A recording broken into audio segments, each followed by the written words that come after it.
Taylor has made attention to detail one of his early cornerstones, and he must love these guys because they'll be able to tell him things like the percentages of a team running a play when the running back is lined up at a specific spot, with exactly how many yards he's from the hash, the line of scrimmage, the state line, whatever you need. You'd have to watch every single clip of that player. Now, we can get that in seconds. Francis says, on a run play his average depth is this. On pass plays his average depth is that. Not only that, through automation they can call all the clips of that running back at a specific depth, so for every play they know how deep he is from, say, the line of scrimmage.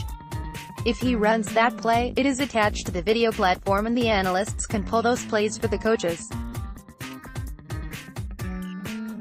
No longer do the coaches have to spend time scrolling through each and every play hunting for the tendencies and nuances of the play.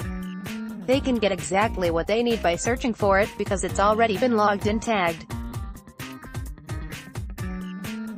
A lot of the information we get adds to the efficiency of what we do. Tobin says, ultimately you might get to the same point. These efficiencies are built into how you capture the data so you can spend more time doing the things other than the grind work. You can download all that and now you're freed up to do more game plan type stuff. As the automation continued to spring to life, Kizer had more than a passing interest in the Bengals' search for a head coach. He'd had a good experience with the curious and bright Lewis, an analytics sympathizer. But would the next man throw his hands up at the numbers or embrace them? Taylor, an admitted just-win guy, has told Kizer to keep bringing it. I couldn't have asked it to work out any better. All these guys have embraced it, Kizer says. Taylor, anything you can do to help your team get an edge before a game starts. Sometimes analytics plays a huge role from week to week. Sometimes it's not as big from week to week. But it's important to have all the information you need. You take that as best you can and try to go win yourself a game with all that information. Everyone knew when they hired Taylor. Born-to-year Bengals radio analyst Dave Lapham took his last snap in Cincinnati. A generational wave would sweep the coaching floor. But Kizer says it really hit home to him when they started getting the 30-something staff hooked up to the network.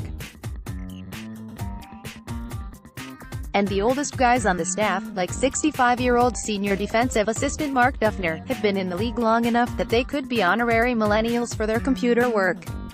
But there is a big range here. Duffner, a Woody Hayes grad assistant in the mid-1970s, remembers when college teams had film coaches whose jobs were to drive to a meeting point and exchange film with the opposition. The main turnpike toll booths were big back in the day for that. He was pulling 16mm film out of canisters to scout games and 8mm to scout high school prospects. Then there is 26-year-old offensive assistant Brad Cragthorpe, an analyst at LSU last season who grew up in the Super Mario 90s. If we present something to a coach and he doesn't understand it, it's useless no matter how sophisticated and great it is, Francis says. It's less about what we create and more about how we personalize it to them. That's why this whole thing starts with getting to know them and interviewing them and getting to know what they want.